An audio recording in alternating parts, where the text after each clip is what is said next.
नमस्कार। मिशन बदलो ज़िंदगी से मैं हूँ प्रियंका। एक बार फिर आपके सामने अवेयरनेस का एक बहुत अच्छा टॉपिक लेकर आई हूँ और वो है सप्लीमेंट्स। जी हाँ, क्या आपको पता है हमारा सप्लीमेंट मार्केट बहुत तेज़ी से ग्रो कर रहा है। उसमें हर साल बहुत बड़ी मात्रा में बढ़ोतरी हो रही है और हमारा जो सप्लीमेंट मार्केट है वो 154.98 बिलियन अमेरिकी डॉलर का हो गया है। इतनी बड़ी मार्केट है, तो फिर आज इतनी सारी प्रॉब्लम्स भी क्यों बढ़ रही हैं? क्यों डेफिशिएंसी भी ज़्यादा बढ़ रही है? इस विषय में अवेयर होने की ज़रूरत है, क्योंकि प्रॉब्लम सिर्फ इतनी सी नहीं है कि आप पूरा न्यूट्रिशन नहीं ले रहे हैं और इसलिए आप सप्लीमेंट से उसको पूरा कर रहे हैं। अगर बात सिर्फ इतनी सी होती तो शायद मैं यहाँ पर आपको अवेयर करने के लिए नहीं आई होती, क्योंकि मेरा मकसद ही है आपको अवेयर करना, उस ओर आपका ध्यान दिलाना जहाँ कि हमारा ध्यान इजीली नहीं जा पाता है और हम एक ट्रैप में फंसे रहते हैं।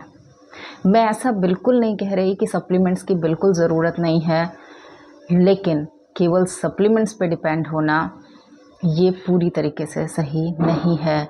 लेकिन अगर इस बात को बारीकी से समझ लिया जाएगा तो शायद ये मार्केट इतनी तेज़ी से ग्रो नहीं करेगा और हो सकता है कि ये नीचे चला जाए।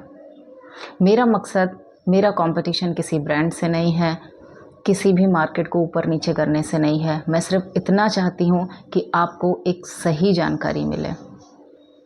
हमें किसी भी चीज़ की डेफिशिएंसी हुई, चाहे वो आयरन हो, चाहे वो मिनरल हो, विटामिन की हो या वो प्रोटीन की हो, हमने उसको सप्लीमेंट्स के थ्रू लिया तो क्या प्रॉब्लम ख़त्म हो गई? जी नहीं। प्रॉब्लम उसकी जड़ में है कि ये डेफिशिएंसी हो क्यों रही है। तो जनरली ऐसा हमें दिखाया जाता है, ऐसा हमें बताया जाता है कि हमारी डाइट पूरी नहीं है, हमारे डाइट से हमें वो सारी चीज़ें नहीं मिल रही हैं, इसलिए हमें एडिशनली उसको अपने डाइट में ऐड करना पड़ रहा है। लेकिन इसमें पूरी तरीके से सच्चाई नहीं है। इसको मैं समझाती हूँ आपको एक उदाहरण से, जो शायद आपको बहुत बेहतर तरीके से समझ में आ जाएगा। और वो क्या है, अगर कोई ज़मीन बंजर है, बैरन लैंड है, तो उसमें आप कितना भी अच्छा सीड डालिए, कितना भी अच्छे से आप उसकी केयर करिए, उसमें कुछ नहीं होने वाला है। और हो सकता है कि वो बीज उग भी जाए तो वो कभी बहुत अच्छी फसल नहीं देगा, वो कभी अच्छा फल नहीं देगा आपको।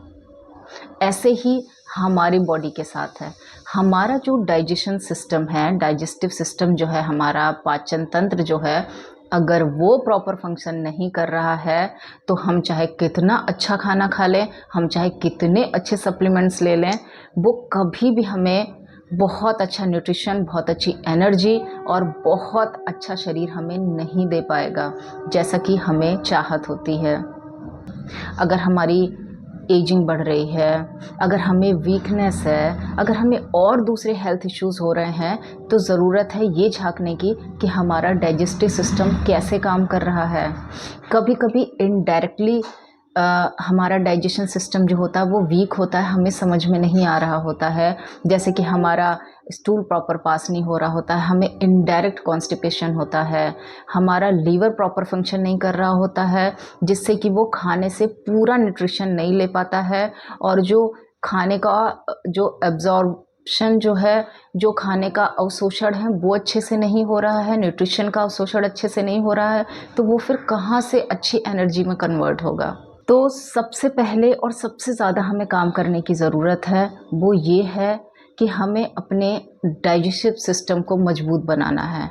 जी हाँ, जब एक डाइजेस्टिव सिस्टम मजबूत बन जाता है, जब हमारा ये लीवर, हमारा इंटेस्टाइन प्रॉपर फंक्शन करता है, हमारा पैनक्रियाज प्रॉपर फंक्शन करता है, तो हम किसी भी साधारण से साधारण खाने से भी जो न्यूट्रिशन होगा उसको हमारा ये जो अंग है वो खींच लेता है और पूरी बॉडी को अच्छे से न्यूट्रिशन सप्लाई करता है। फिर हमें ज़रूरत नहीं पड़ती है किसी भी एडिशनल सप्लीमेंट्स की। तो अब बात आती है कि आखिर इसको हम कैसे पहचानें और कैसे पूरा करें। तो हर व्यक्ति का जो शरीर है, पहले तो वो अपने आप में एक डॉक्टर है। वो पहले तो खुद ही उसे सही करने की कोशिश करता है, लेकिन जब हम लगातार लापरवाही करते हैं, हम उस पर ध्यान नहीं देते हैं, तब वो थक हार के छोड़ देता है। और तब आपकी स्थिति हो जाती है कि आपको बहुत सारे हेल्थ इश्यूज़ होने लगते हैं, आपका चेहरा पीला पड़ने लगता है, आपको आयरन डेफिशिएंसी होने लगती है, आपका ब्लड कम हो जाता है, आपका ब्लड फ्लो कम होने लगता है, आपको ब्लोटिंग रहने लगती है, आपका जो हेयर लॉस होने लगता है, और फिर हम भटक जाते हैं। हम फिर अलग अलग चीज़ों के लिए अलग अलग सप्लीमेंट्स लेते हैं, लेकिन रूट कॉज पे हम काम नहीं कर पाते हैं। अगर आप भी उनमें से एक हैं कि आपको हर प्रॉब्लम के लिए एक अलग सप्लीमेंट लेना पड़ रहा है, तो थोड़ा सा रुक जाइए, मेरी कुछ टिप्स एंड ट्रिक्स को फॉलो करिए, और उसके बाद भी अगर आपको ज़रूरत पड़े तो आप ले सकते हैं, लेकिन तब वो भी आपको एक अच्छा फ़ायदा पहुंचाएगा अगर आप इन बातों को फॉलो करने के बाद उन्हें लेंगे तो सबसे पहली चीज़ जो है, हमारी क्या गलती हो रही है आजकल की हमारी जीवन शैली में, वो ये है कि हम खाना तो ज़्यादा ले रहे हैं, उसकी कैलोरीफिक वैल्यू तो बहुत ज़्यादा है, लेकिन हम उसको पचा नहीं रहे हैं, हम उसको बर्न नहीं कर रहे हैं।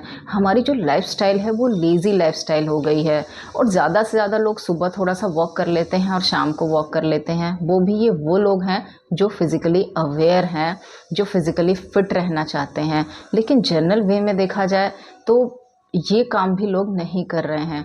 तो सबसे पहले आप अपना फिज़िकल वर्कआउट बढ़ाइए। आप जितना ज़्यादा फिज़िकली एक्टिव रहेंगे, आप जितना ज़्यादा दिन भर में एक्टिव रहेंगे, अपने हाथ पैर चलाएंगे, आप थोड़ा सा योग करिए, एक्सरसाइज करिए, वॉक करिए, ज़्यादा से ज़्यादा पैदल चलने की कोशिश करिए।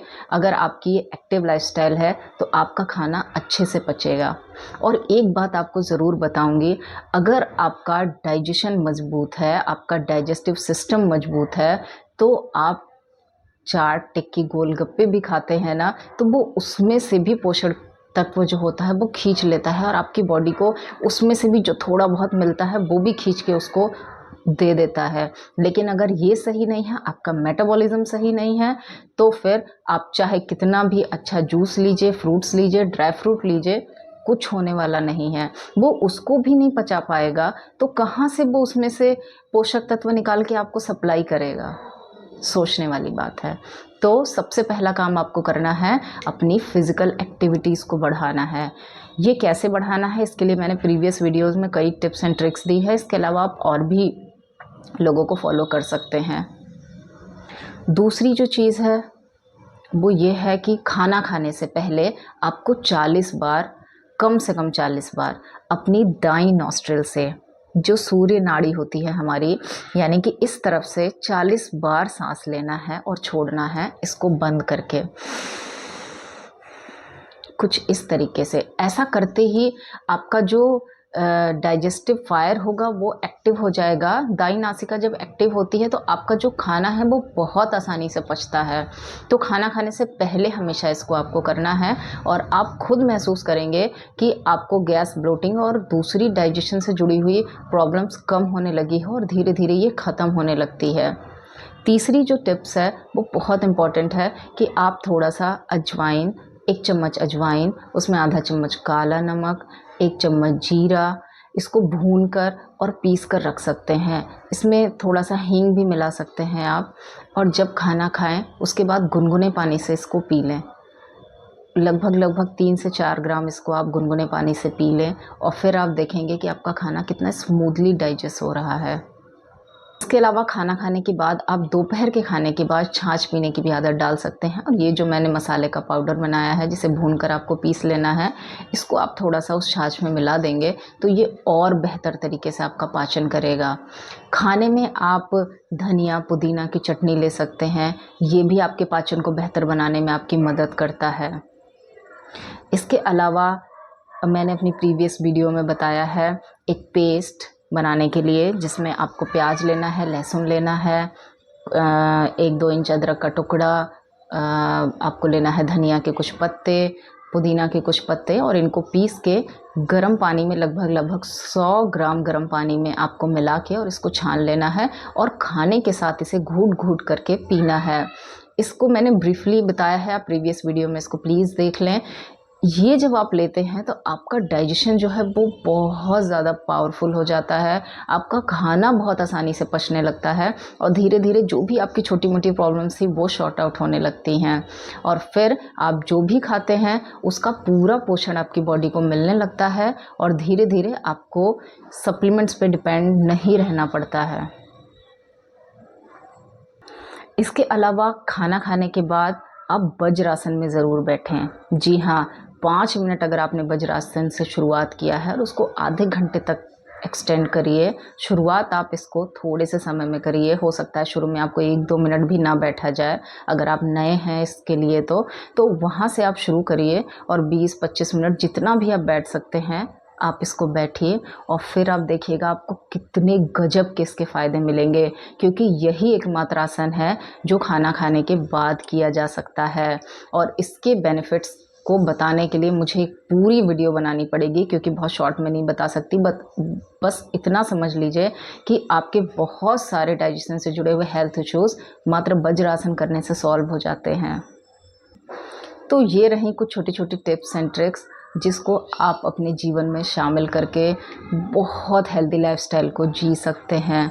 आपकी जो ज़िंदगी है वो बेहतर हो जाएगी, आप एनर्जेटिक हो जाएंगे, आप किसी भी काम को बेहतर तरीके से कर पाएंगे और सबसे बड़ी चीज़ सप्लीमेंट्स में, हॉस्पिटल के चक्कर काटने में अपना समय, अपना पैसा नहीं बर्बाद करेंगे और इनको आप बचा पाएंगे सिर्फ इतनी सी बातों को फॉलो करके। तो लेती हूँ आपसे विदा इस वादे के साथ कि अगली बार फिर हाजिर हो जाऊंगी कुछ छोटी छोटी टिप्स एंड ट्रिक्स लेके जो आपकी लाइफ को बेहतर बनाने में मदद करेगी। तब तक के लिए मुझे दीजिए इजाज़त। नमस्कार।